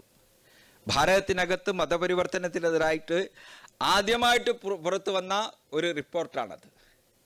പക്ഷെ ആ റിപ്പോർട്ട് പുറത്തു വരുന്നതിന് മുൻപ് തന്നെ ക്രിസ്ത്യൻ മിഷണറിമാർ അതിൻ്റെ എല്ലാ കോപ്പികളും വാങ്ങി കത്തിച്ചു കളഞ്ഞു. അത് സമൂഹത്തിനിടയിൽ വ്യാപകമായിട്ട് ആ റിപ്പോർട്ട് വരികയുണ്ടായില്ല. പക്ഷെ അതിൻ്റെ എന്താ പറയുക, മനുസ്ക്രിപ്റ്റ്, ആ മനുസ്ക്രിപ്റ്റിനെ അടിസ്ഥാനപ്പെടുത്തിക്കൊണ്ട് ഇന്ന് ആ പുസ്തകം ഇന്നും നിലവിലുണ്ട്. ഇന്നും അത് ഒരു അടിസ്ഥാന പുസ്തകമായിട്ട് കരുതുന്നു. ഭാരതത്തിൽ നിന്ന് വിദേശി മിഷണറിമാരെ മാറ്റി നിർത്താൻ വേണ്ടിയിട്ടുള്ള തീരുമാനം ആ പുസ്തകത്തിലെ റിപ്പോർട്ടിനെ അടിസ്ഥാനപ്പെടുത്തിക്കൊണ്ട് തയ്യാറാക്കപ്പെട്ടതാണ്. അങ്ങനെ ആ പ്രവർത്തനം, വനവാസി കല്യാണാശ്രമത്തിന്റെ പ്രവർത്തനത്തിന്റെ ഫലമായിട്ട് ഇത്തരമൊരു റിപ്പോർട്ട് വരികയും മതപരിവർത്തനത്തിന് എതിരായിട്ടുള്ള എല്ലാ ശ്രമങ്ങളും ആ മേഖലയിൽ വളരെ വ്യാപിപ്പിക്കുകയും ചെയ്തതിന് പിന്നിൽ വനവാസി കല്യാണാശ്രമത്തിന്റെ പ്രവർത്തനം വളരെ മുഖ്യമായിട്ടൊരു പങ്ക് വഹിച്ചിട്ടുണ്ടായിരുന്നു. അടുത്തുള്ള ഒഡീസ, അതുപോലെ തന്നെ ഇന്നത്തെ ജാർഖണ്ഡ്, ആ സമയത്ത് ബീഹാർ ആയിരുന്നു അത്, ആ മേഖലയിലൊക്കെ വനവാസി കല്യാണാശ്രമത്തിന്റെ പ്രവർത്തനം വ്യാപിക്കുകയുണ്ടായി. ഏതാണ്ട് 1975 അടിയന്തരാവസ്ഥക്ക് മുൻപുള്ള കാലഘട്ടം വരെ അതിനടുത്തുള്ള മേഖലയിൽ വനവാസി കല്യാണാശ്രമത്തിന്റെ കാര്യം വ്യാപിക്കുകയുണ്ടായി. അടിയന്തരാവസ്ഥ കാലഘട്ടത്തിൽ വനവാസി കല്യാണാശ്രമം ബാൻ ചെയ്യപ്പെട്ടു. ഇപ്പൊ നമ്മുടെ സ്ഥാപനം അടച്ചുപൂട്ടിയ സമയത്ത് ബാളാസാഹിബ്ജിയും ജഗദേവ് റാംജിയും ഒക്കെ ജയിലിൽ കഴിയുമ്പോൾ ജഗദേവ് റാംജി ബാളാസാഹിബ്ജിയുടെ പെരുമാറ്റത്തിൽ വളരെ നോർമലായിട്ടാണ് അദ്ദേഹം പെരുമാറിക്കൊണ്ടിരുന്നത്. ജയിലിൽ കഴിയുന്ന സമയത്താണ് വിവരം കിട്ടിയത് നമ്മുടെ ഹോസ്റ്റൽ സീൽ ചെയ്യപ്പെട്ടിരിക്കുന്നു എന്നുള്ളത്. ബാളാസാഹിബ്ജിയിൽ ഒരു ഭാവമാറ്റവും കാണാതെ വന്ന സമയത്ത് ചോദിച്ചു, അറിഞ്ഞില്ലേ അങ്ങ് വിവരം, നമ്മളെ ഹോസ്റ്റലൊക്കെ സീൽ ചെയ്യപ്പെട്ടല്ലോ. അപ്പം അദ്ദേഹം അതിന് മറുപടിയായിട്ട് പറഞ്ഞത്, ഈ സിമന്റും ഇഷ്ടികയും കൊണ്ടുണ്ടാക്കിയതാണോ നമ്മുടെ സംഘടന? ജനഹൃദയങ്ങളിലാണ് വനവാസി കല്യാണാശ്രമം കുടികൊള്ളുന്നത്. അതുകൊണ്ട് ഇതൊക്കെ താൽക്കാലികമാണ്. ഈ ഒരു മേഘം ഇവിടുന്ന് വിട്ടുമാറും, അതിനുശേഷം കാർമേഘം വിട്ടുമാറും, ക്ലിയർ ആവും, മുന്നോട്ടുള്ള പ്രവർത്തനം നമ്മുടെ ശക്തിയായിട്ട് മുൻപോട്ട് പോകും എന്ന് അദ്ദേഹം പറയുന്നുണ്ട്. അത്രയും കോൺഫിഡൻസ് ബാളാസാഹിബ്ജിയുടെ മനസ്സിലുണ്ടായിരുന്നു. നമ്മൾ കാണുകേണ്ട 1977 അടിയന്തരാവസ്ഥ പിൻവലിച്ച സമയത്ത് ബാളാസാഹിബ്ജി ദേവർഷിയെ കാണാൻ പോയി. ആ സമയത്തുള്ള സർസംഘചാലകനാണ്. പൂജനെ ദേവർഷിയെ കണ്ട സമയത്ത് ഈ പ്രവർത്തനങ്ങളെ പുനരാരംഭിക്കണം, അതിനാവശ്യമായിട്ടുള്ള ധനസംഗ്രഹം അതുപോലുള്ള കാര്യങ്ങളൊക്കെ നടത്തേണ്ടിയിരിക്കുന്നു എന്ന് ആവശ്യപ്പെട്ട സമയത്ത്, കുറച്ചുകൂടി പ്രവർത്തകന്മാരെ ആവശ്യമാണെന്ന് പറഞ്ഞ സമയത്ത് അതിന് അദ്ദേഹം കൊടുത്ത മറുപടി എന്തായിരുന്നു? ഈ സംഘടനയെ അഖില ഭാരതീയമാക്കൂ. ഇത് ബീഹാറിലും ഒഡീസയിലും ജഷ്പൂർ മേഖലയിലും മധ്യപ്രദേശിന്റെ ചില ഭാഗങ്ങളിലും മാത്രം ഒതുങ്ങി നിന്നാൽ പോരാ, ഇതിനൊരു വ്യാപകമായിട്ടുള്ള അഖില ഭാരതീയ സംഘടനയാക്കി മാറ്റേണ്ടിയിരിക്കുന്നു എന്ന് പറഞ്ഞതിന്റെ അടിസ്ഥാനത്തിൽ അദ്ദേഹം എല്ലാ സംസ്ഥാനങ്ങളിൽ നിന്നും പ്രചാരകന്മാരെ കൊടുക്കാൻ തയ്യാറായി. കൽക്കത്തയിൽ നിന്ന്, മഹാരാഷ്ട്രയിൽ നിന്ന് നിരവധി പ്രചാരകന്മാർ, 10-15 പ്രചാരകന്മാർ വനവാസി കല്യാണാശ്രമത്തിന്റെ പ്രവർത്തനത്തിലേക്ക് വന്നു. അങ്ങനെ മെല്ലെ മെല്ലെ നമ്മൾ കാണുകയുണ്ടായി, വനവാസി കല്യാണാശ്രമം ഏക അഖില ഭാരതീയ സംഘടനയായിട്ട് രൂപീകരിക്കപ്പെട്ടു. കേരളത്തിനകത്തും 1978, 89, 79 കാലഘട്ടങ്ങളിലാണ് വനവാസി കല്യാണാശ്രമത്തിന്റെ പ്രവർത്തനം കടന്നു വരുന്നത്. ഇവിടെ വനവാസി സേവാ കേന്ദ്രം എന്ന പേരിൽ പ്രവർത്തനം ആരംഭിച്ചു. വികാസ കേന്ദ്രം, സേവാ കേന്ദ്രം തമിഴ്നാട്ടിലാണ്. അങ്ങനെ എല്ലാ സംസ്ഥാനങ്ങളിലും വ്യാപിക്കുകയുണ്ടായി. ബാളാസാഹെബ് ദേശ്പാണ്ഡെജി വളരെ ദേശവ്യാപകമായിട്ടുള്ള യാത്ര ചെയ്തു. അങ്ങനെ ആ യാത്രക്കിടയിൽ അദ്ദേഹം നോർത്ത് ഈസ്റ്റിൽ പോയ സമയത്ത് അദ്ദേഹം മേഘാലയയിലെത്തിയ സമയത്ത് അവിടെ ഒരു ഹിപ്സൺ റോയ് എന്ന് പറഞ്ഞ ഒരു ലീഡർ ഉണ്ടായിരുന്നു. അദ്ദേഹമായിട്ട് സംസാരിച്ചു. നമ്മൾ ഹിന്ദു സംഘടനയിൽ നിന്ന് വന്നിരിക്കുകയാണ്, നമ്മൾ നിങ്ങളോടൊപ്പം ചേർന്ന് പ്രവർത്തിക്കാൻ ആഗ്രഹിക്കുന്നു, സേവന പ്രവർത്തനങ്ങൾ നടത്താൻ ആഗ്രഹിക്കുന്നു എന്നൊക്കെ പറഞ്ഞ സമയത്ത് ഹിപ്സൺ റോയ് ചോദിച്ചു അദ്ദേഹത്തോട്, ക്രിസ്ത്യൻ മിഷണറിമാർ ഇതേ കാര്യം പറഞ്ഞുകൊണ്ടാണ് നമുക്കിടയിലേക്ക് വന്നത്. അവർ നമുക്കിടയിൽ സേവനം ചെയ്ത് അവർ നമ്മളെ മതം മാറ്റി. നിങ്ങളും നമ്മളെ മതം മാറ്റി ഹിന്ദു ആക്കാൻ വേണ്ടി വന്നവരാണോ എന്നാ ചോദിച്ചത്. അവർക്ക് അവരുടെ തനതായിട്ടുള്ള മതമുണ്ട്, സംസ്കാരമുണ്ട്. നിങ്ങൾ ഹിന്ദു ആക്കാൻ വേണ്ടി വന്നവരാണോ എന്ന് ചോദിച്ചു. അപ്പൊ അതിന് ബാളാസാഹിബ്ജി കൊടുത്ത ഉത്തരം എന്താന്ന് പറഞ്ഞാൽ, you are hours as you are. നിങ്ങൾ എങ്ങനെയാണോ അതുപോലെ നമ്മുടേതാണ് നിങ്ങൾ. അപ്പൊ അതിലും അദ്ദേഹം അതും ഉൾക്കൊള്ളാൻ തയ്യാറായില്ല. അദ്ദേഹം ഇതിലും ചില തെറ്റായ സൂചനകളുണ്ട്. അതായത് നമ്മളെ നിങ്ങളിലേക്ക് മാറ്റാൻ വേണ്ടിയിട്ട് ആഗ്രഹിക്കുന്നു, നമ്മുടേതാണെന്ന് പറയുന്ന സമയത്ത്. അപ്പൊ അതിനുത്തരമായിട്ട് ബാളാസാഹിബ്ജി പറഞ്ഞു, ഹം ആപ്കേ ഹേ, ഞാൻ നിങ്ങൾക്ക് വേണ്ടി പ്രവർത്തിക്കാൻ ആഗ്രഹിക്കുന്നു. നിങ്ങളുടേതായിട്ടുള്ള മതത്തെയും സംസ്കാരത്തെയും സംരക്ഷിച്ചുകൊണ്ട് നിങ്ങൾക്കിടയിൽ പ്രവർത്തിക്കുന്നതിന് വിരോധമുണ്ടോ എന്ന് ചോദിച്ചു. അങ്ങനെയാണെങ്കിൽ നമുക്ക് ഒരുമിച്ച് പോകാം, വി ക്യാൻ സെയിൽ ടുഗദർ, ഒരുമിച്ച് പോകാം എന്ന് പറഞ്ഞതിൻ്റെ അടിസ്ഥാനത്തിൽ മേഘാലയ പോലുള്ള പ്രവർത്തനങ്ങൾ നമ്മുടെ പ്രവർത്തനം ആരംഭിച്ചു. ഈ ഒരു ടോക്കാണ് നോർത്ത് ഈസ്റ്റിലെ മൊത്തം പ്രവർത്തനത്തിന് അടിസ്ഥാനമായിട്ട് നിന്നത്. അതായത് അവരുടെ തനതായ സംസ്കാരത്തെ, വിശ്വാസത്തെ നിലനിർത്തിക്കൊണ്ട് അവരെ സംഘടിപ്പിക്കുക എന്നൊരു വിശ്വാസത്തിന്റെ അടിസ്ഥാനത്തിൽ നോർത്ത് ഈസ്റ്റിൽ പ്രവർത്തിച്ചതിന്റെ ഫലമായിട്ട് ഇന്ന് നോർത്ത് ഈസ്റ്റിലെ ഒട്ടുമിക്ക ജനജാതി സമൂഹങ്ങളും വനവാസി കല്യാണാശ്രമത്തിന്റെ പ്രവർത്തനത്തിൽ ചേർന്ന് കഴിഞ്ഞിരിക്കുന്നു. അവിടെ അവരെയൊക്കെ ഒരു വേദിയിൽ ഒരുമിച്ച് കൊണ്ടുവരുവാനായിട്ട് Janajati faith and cultural protection forum എന്ന ഒരു സംഘടനയ്ക്ക് രൂപം കൊടുക്കുകയുണ്ടായി. അതിൽ 71 ഈ തരത്തിലുള്ള സംഘടനകൾ, സമുദായങ്ങൾ ആ സംഘടനക്കകത്ത് പ്രവർത്തിക്കുന്നു. അത് അവിടെ വ്യാപകമായിട്ടുള്ള മാറ്റം, അടിത്തട്ടിലേക്ക് ഇറങ്ങിക്കൊണ്ടുള്ള മാറ്റം, അത്തരത്തിലുള്ളൊരു മാറ്റം അവിടെ ഉണ്ടാക്കാൻ വേണ്ടിയിട്ട് സാധിച്ചിട്ടുണ്ട്. അപ്പോൾ ഇത് വനവാസി കല്യാണാശ്രമത്തിന്റെ വലിയൊരു മാറ്റമാണ്. ഇന്ന് നോർത്ത് ഈസ്റ്റിലെ ചേഞ്ചസിന്റെ പുറകിൽ പ്രവർത്തിക്കുന്ന ഒരു പ്രധാന ഘടകം വനവാസി കല്യാണാശ്രമത്തിന്റെ ഈ കൺസെപ്റ്റ് ആയിരുന്നു. ഈ കൺസെപ്റ്റ് അനുസരിച്ച് വനവാസി കല്യാണാശ്രമം മുന്നേറിയത് കൊണ്ടാണ് അവിടുത്തെ ജനങ്ങളെ ഉൾക്കൊള്ളാനും അവരെ കൂടെ ചേർക്കാനും അവരോടൊപ്പം അവർക്ക് താങ്ങായി തണലായി കൊണ്ട് നിന്നുകൊണ്ട് അവരുടെ മണ്ണിൽ തന്നെ പ്രതിഷ്ഠിപ്പിക്കാനും വനവാസി കല്യാണാശ്രമത്തിന് സാധിച്ചിട്ടുള്ളത്. അങ്ങനെ നോക്കുന്ന സമയത്ത് ഒരു കാലത്ത് 1987 ഞാൻ അവിടെ പോയത്. അതായത് കല്യാണാശ്രമം അഖില ഭാരതീയമായതിനും ഏതാണ്ട് ഒരു 8-9 വർഷത്തിന് ശേഷം ഞാനും നോർത്ത് ഈസ്റ്റിൽ എത്തുകയുണ്ടായി. അന്ന് നാഗാലാൻഡിലെ അവിടുത്തെ ചുമരുകളിൽ ഉണ്ടായിരുന്ന എന്താന്ന് പറഞ്ഞാൽ Nagaland for Christ, Indian dogs get out, ആ തരത്തിലുള്ള മുദ്രാവാക്യങ്ങളായിരുന്നു അവിടുത്തെ ഭിത്തികളിലൊക്കെ ആ സമയത്ത് ഉണ്ടായിരുന്നത്.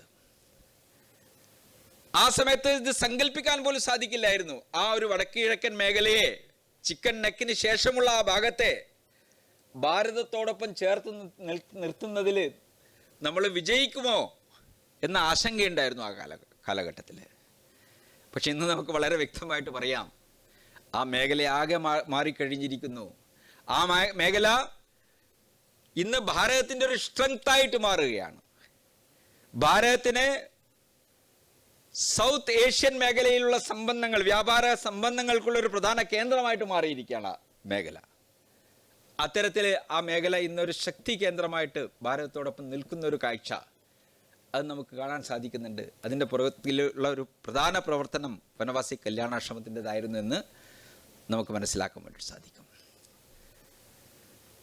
ഭാസ്കർ റാവുജി, നമ്മൾക്കൊക്കെ പരിചയമുള്ള ഭാസ്കർ റാവുജി, അദ്ദേഹം വളരെ അടിത്തട്ടിലേക്ക് ഇറങ്ങി പ്രവർത്തിച്ചിരുന്ന ഒരു വ്യക്തിത്വമായിരുന്നു. നമുക്കറിയാം, കേരളത്തിലെ പ്രവർത്തനത്തെ ഇത്രയും അധികം അടിത്തട്ടിലേക്ക് കൊണ്ടുപോകുന്നതിൽ ഭാസ്കർ റാവുജിയുടെ പങ്കെന്താണെന്ന് നമുക്കറിയാം. ഇന്നും ഒരു ശാഖയിൽ പോയി കഴിഞ്ഞാൽ അവിടെ ഇരിക്കുന്ന സ്വയംസേവകരിൽ ഒട്ടനവധി പേര് അവര് ഒന്നുകിൽ കാർപ്പൻ്ററായിരിക്കും, അല്ലെങ്കിൽ പെയിൻ്ററായിരിക്കും, അല്ലെങ്കിൽ എന്താ പറയുക മേസൺ ആയിരിക്കും. സാധാരണ ജോലി ചെയ്തുകൊണ്ടിരിക്കുന്ന ജനങ്ങൾ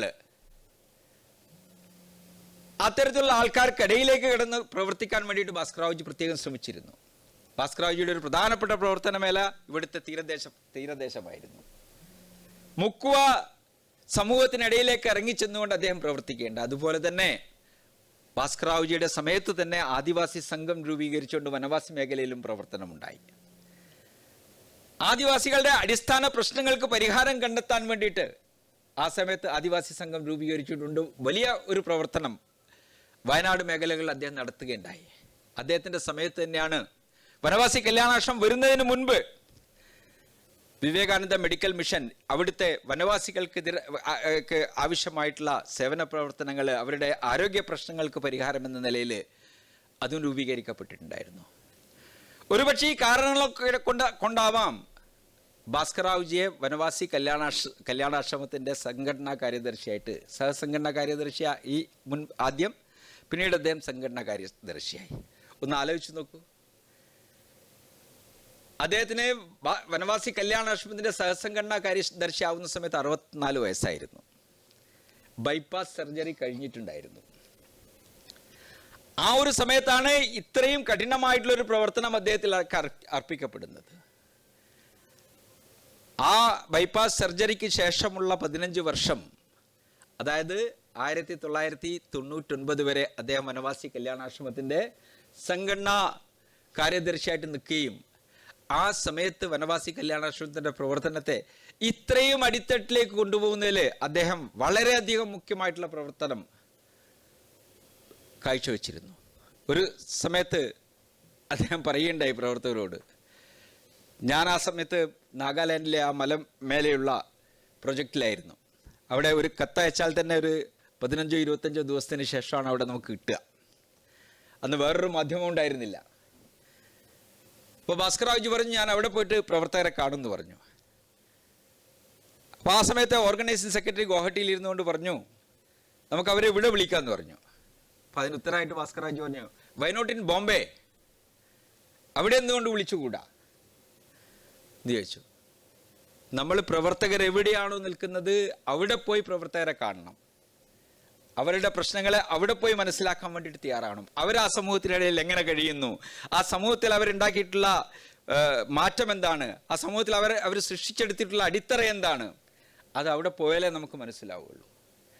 ആ ഒരു പരിസ്ഥിതിയിലും അദ്ദേഹത്തിന് ഒരു തരത്തിലും സാധിക്കാത്ത ഒരവസ്ഥയിലും പോലും 132 കിലോമീറ്റർ, ഞാൻ ആ 132 കിലോമീറ്റർ യാത്ര ചെയ്യാൻ ആദ്യ ദിവസം എടുത്തത് 12 മണിക്കൂറാണ്. ഭാസ്കറാവുജിയും ഏതാണ്ട് ഒരു 7-8 മണിക്കൂർ യാത്ര ചെയ്ത് അവിടെ എത്തിയത് നമ്മളെ കാണാൻ വേണ്ടിയിട്ട്.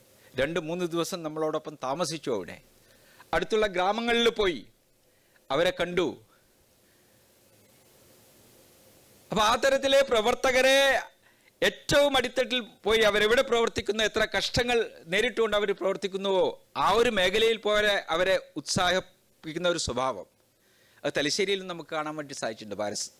ഭാസ്കറാവുജിയെ കുറിച്ച് പറയുന്ന സമയത്ത് 1983-82 കാലഘട്ടങ്ങളിൽ തലശ്ശേരിയിലെ സംഘർഷം നടന്നുകൊണ്ടിരിക്കുന്ന സമയങ്ങളിൽ ഭാസ്കറാവുജി സ്വയംസേവകരെ അവരുടെ ഒളി സങ്കേതത്തിൽ പോയിട്ട് കാണുമായിരുന്നു. അവർക്ക് ഊർജം പകരുമായിരുന്നു. ആ തരത്തിലുള്ള ഒരു പ്രവർത്തനം, അത്തരമൊരു നേതൃത്വം നമുക്കുണ്ടായിരുന്നു. അതുകൊണ്ട് തന്നെ നമ്മുടെ പ്രവർത്തനം വളരെ വ്യാപകമായിട്ട് ഭാരതത്തിൽ അങ്ങോളം ഇങ്ങോളം വ്യാപിച്ചു. അത്രയും അടിത്തട്ടിലേക്ക് കടന്നു നിന്നു എന്നുള്ളത് വളരെയധികം മഹത്വപൂർണ്ണമായിട്ടുള്ള സംഗതിയാണ്. പിന്നെ വനവാസി കല്യാണാശ്രമത്തിൻ്റെ അൺഫോൾഡ്മെൻ്റ് ആയിരുന്നു ഒരു തരത്തിൽ പറഞ്ഞാൽ. മെല്ലെ മെല്ലെ പല വിങ്ങുകൾ വനവാസി കല്യാണാശ്രമത്തിലേക്ക് കടന്നു വന്നു. 1988 ബോംബെയിൽ വെച്ച് വനവാസി ഒളിമ്പിക്സ് ആസൂത്രണം ചെയ്യേണ്ടായി. അതിന് നേതൃത്വം വെച്ചത് ഭാസ്കറാവുജി ആയിരുന്നു. അത് മിൽഖാ സിംഗ് വന്നു.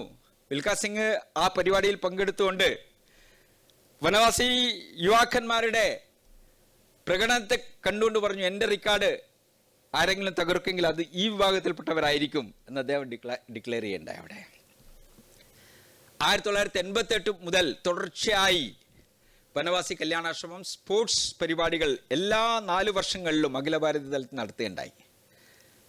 അങ്ങനെ നിരവധി സ്പോർട്സ് പരിപാടികളിലൂടെ ഒരുപാട് യുവാക്കന്മാരെ, വനവാസി മേഖലയിലെ ടാലന്റ് ഹണ്ടിങ് എന്ന് പറയാം, അത്തരത്തിലെ ആൾക്കാരെ, പ്രതിഭകളെ ഒരുപക്ഷെ അവർക്ക് ഒരിക്കലും അവസരം കിട്ടാത്ത മേഖലയിലേക്ക് അവരെ ഉയർത്തിക്കൊണ്ടുവരാൻ വേണ്ടിയിട്ട് വനവാസി കല്യാണാശ്രമം സാധിച്ചു. ലിംബാറാം എന്ന ആർച്ചർ ഒളിമ്പിക്കിലേക്ക് പോയത് വനവാസി കല്യാണാശ്രമത്തിലൂടെയാണ്.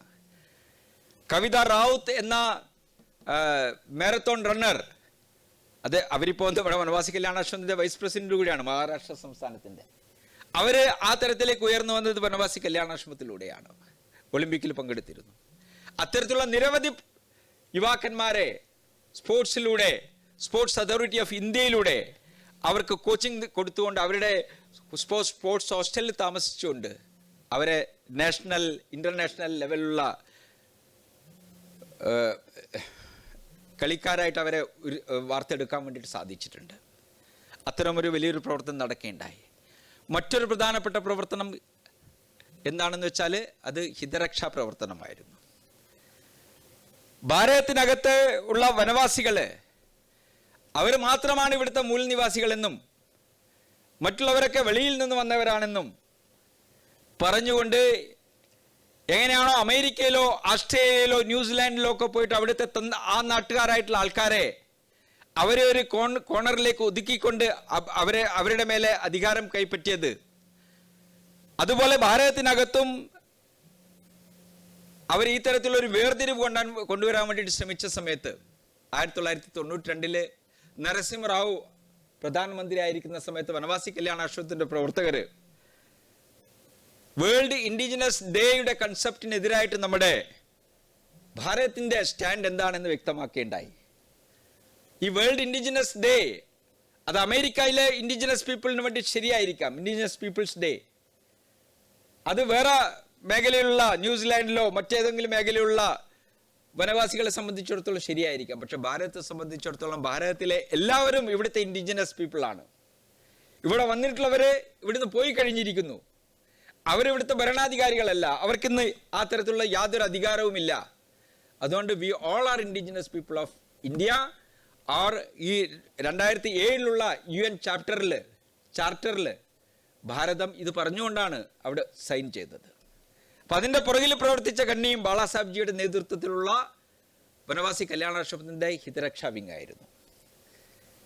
അങ്ങനെ ആ രംഗത്തും വനവാസികളുടെ അധികാരങ്ങൾ പിടിച്ചു പറ്റുന്നതിനെ കുറിച്ചിട്ട് അവർക്ക് സാമുദായിക വനാധികാരമുണ്ട്, അവർക്ക് വനമേഖലയിൽ അവർക്ക് അധികാരമുണ്ട്, അവർക്ക് 6th ഷെഡ്യൂൾഡ് ഏരിയ ഉണ്ട്, 5th ഷെഡ്യൂൾഡ് ഏരിയ ഉണ്ട്. പക്ഷേ അവിടെയൊന്നും അവർക്ക് പറഞ്ഞിട്ടുള്ള അധികാരങ്ങൾ അവർക്ക് ലഭ്യമാകുന്നില്ല.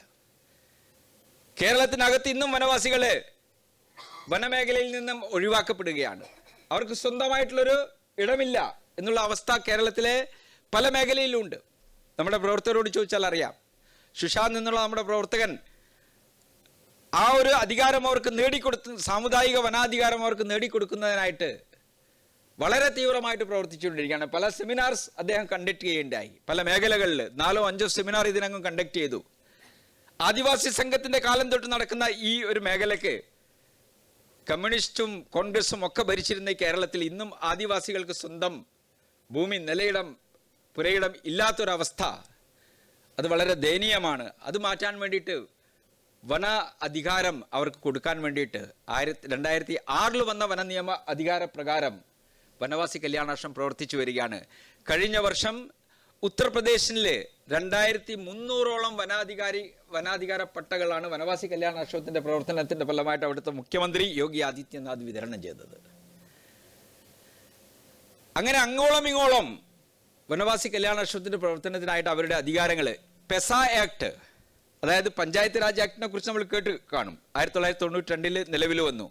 പക്ഷെ 1996 ഈ പഞ്ചായത്ത് രാജ് നിയമം എക്സ്റ്റൻഷൻ ഇൻറ്റു ഷെഡ്യൂൾഡ് ഏരിയ, അതിനാണ് പെസ എന്ന് പറയുന്നത്.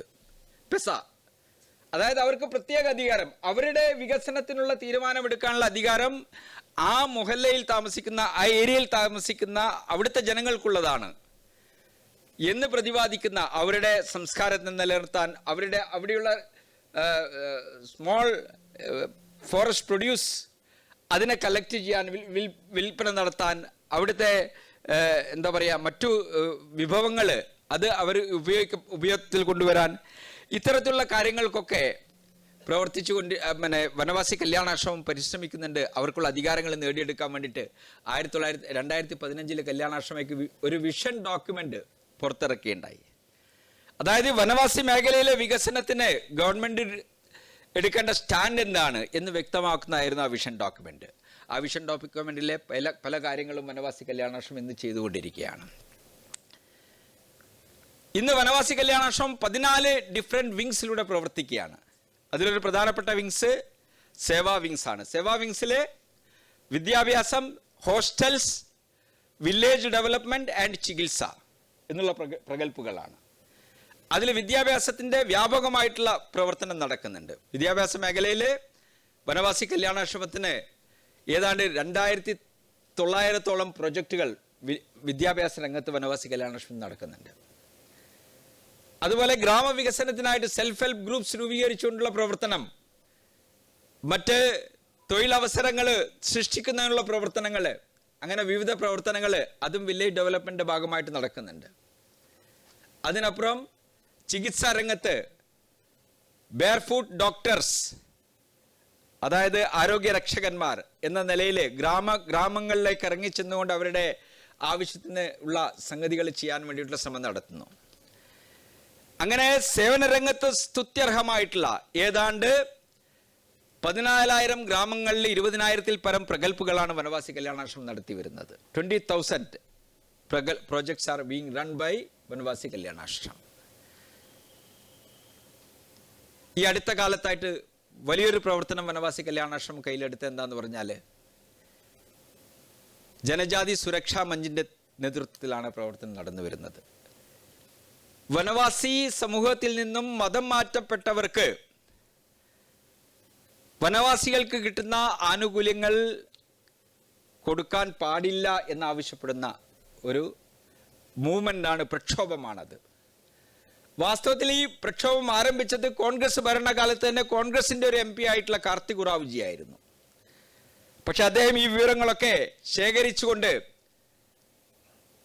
അദ്ദേഹം അന്നത്തെ പാർലമെന്റിലെ 348 അംഗങ്ങളുടെ ഒപ്പോട് കൂടിയിട്ട് ഈ വിഷയത്തെ 1967 അദ്ദേഹം പാർലമെന്റിൽ അവതരിപ്പിച്ച സമയത്ത് 20 വർഷത്തെ കാളരാത്രികൾ എന്ന് പറഞ്ഞുകൊണ്ട് അദ്ദേഹം ഒരു പുസ്തകം എഴുതിക്കൊണ്ട് ഈ വിവരങ്ങൾ അദ്ദേഹം ജനങ്ങളുടെ മുൻപിലേക്ക് കൊണ്ടുവന്ന സമയത്ത് അതിനെ കേൾക്കാൻ ഇവിടെ ആരും തയ്യാറായിരുന്നില്ല. പ്രധാനമന്ത്രി ഇന്ദിരാഗാന്ധി ഈ ഇഷ്യൂവിനെ എക്സ്റ്റേണൽ അഫയേഴ്സ് മിനിസ്ട്രിയിലേക്ക് റെഫർ ചെയ്യുകയുണ്ടായി. എന്താ കാരണം?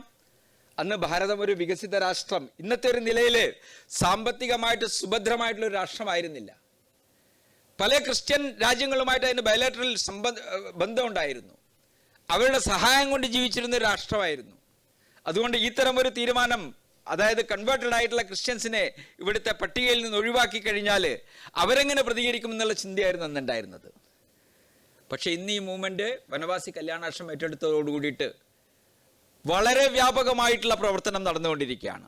ഏതാണ്ട് എല്ലാ സംസ്ഥാനങ്ങളുടെയും തലസ്ഥാനങ്ങളിൽ വലിയ വലിയ റാലികൾ, ഗുവാഹട്ടിയിൽ 60,000 പേര് പങ്കെടുത്തു.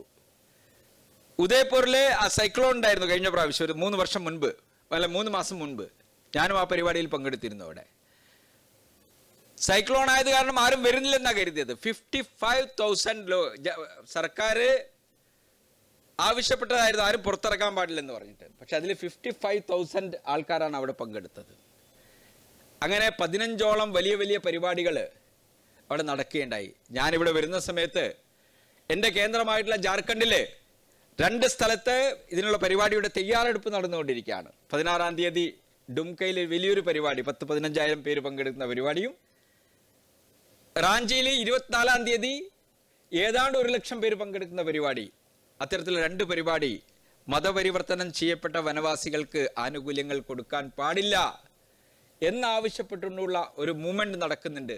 ആ ഒരു മൂവ്മെന്റ് ഇന്ന് മധ്യപ്രദേശ്, മഹാരാഷ്ട്ര, അല്ലെങ്കിൽ ഇവിടെ ഛത്തീസ്ഗഡ്, ആ മേഖലയിലെ എല്ലാ വനവാസി സീറ്റുകളും സ്വീപ്പ് ചെയ്യപ്പെട്ടിരിക്കുകയാണ്.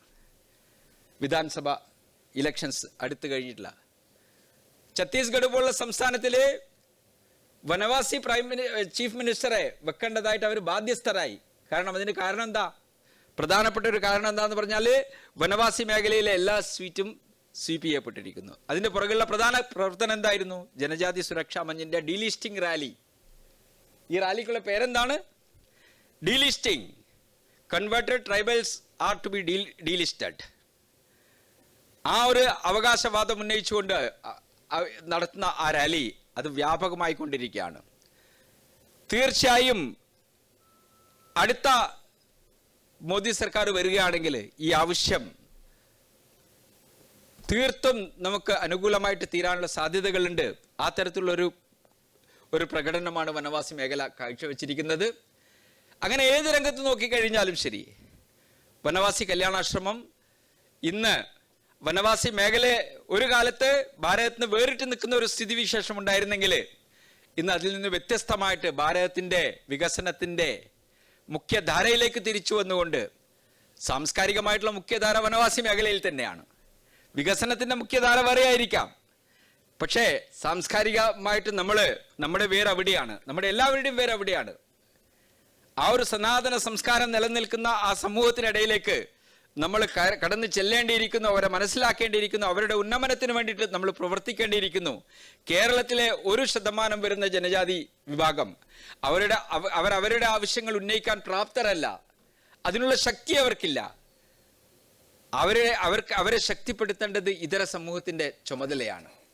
അതുകൊണ്ട് നഗരങ്ങളിൽ താമസിക്കുന്ന, ഗ്രാമപ്രദേശങ്ങളിൽ താമസിക്കുന്ന മറ്റ് ഹിന്ദുക്കളെ അവരെ ഉൾക്കൊള്ളാനും അവരെ മുന്നോട്ട് കൊണ്ടുപോകാനും അവരുടെ ആവശ്യങ്ങൾക്ക് വേണ്ടിയിട്ട് നിലകൊള്ളാനും ശ്രമിച്ചാൽ മാത്രമേ കേരളത്തിലെ ഈ 1% വരുന്ന, അതായത് 3.5 ലക്ഷത്തോളം വരുന്ന ജനവിഭാഗത്തെ നമുക്ക് ചേർത്ത് നിർക്കാൻ വേണ്ടിയിട്ടാവുള്ളൂ. അവരുടെ മതപരിവർത്തനത്തിന് അവരെ ഇരയിൽ ആവുന്നതിൽ നിന്ന് അവരെ രക്ഷിച്ചെടുക്കാൻ വേണ്ടിയിട്ട് സാധിക്കുകയുള്ളൂ.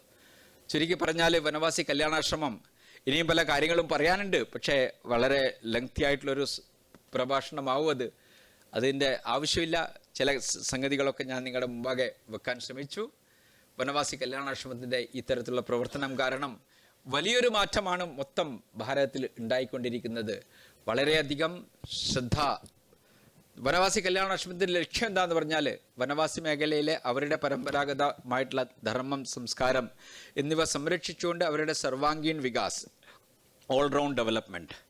ഈ സർവാംഗീൺ വികാസ് സംഘത്തിൻ്റെ കൺസെപ്റ്റായിട്ടുള്ള പരം വൈഭവം എന്നുള്ള ധർമ്മത്തെ ധർമ്മത്തിൻ്റെ രക്ഷ, വിദായാസ്യ ധർമ്മസ്യ സംരക്ഷണം, ധർമ്മത്തെ നിലനിർത്തിക്കൊണ്ടുള്ള പരംവൈഭവത്തിലേക്കുള്ള കുതിപ്പിന് സഹായകമായിട്ടുള്ളൊരു സ്റ്റാൻഡ് ആയിരിക്കും എന്നുള്ളത് വളരെ വ്യക്തമാണ്. പരംപൂജ്യന സർസംഘചാലക്ജി ഷഷ്ടിപൂർത്തി അവസരത്തിൽ നമ്മുടെ പരിപാടിയിൽ വന്നുകൊണ്ട് അദ്ദേഹം പറയുകയുണ്ടായി, സംഘത്തിൻ്റെ പരംവൈഭവം എന്ന കൺസെപ്റ്റ് അത് നേടണമെങ്കിൽ വനവാസി കല്യാണാശ്രമത്തിൻ്റെ സർവാംഗീൺ വികാസം നടക്കാതെ അത് സാധ്യമല്ല എന്ന് അദ്ദേഹം പറയുകയുണ്ടായി. അപ്പോൾ അത്തരം മഹത്തരമായിട്ടുള്ളൊരു പ്രവർത്തനമാണ് വനവാസി മേഖലയിൽ നടന്നുകൊണ്ടിരിക്കുന്നത്.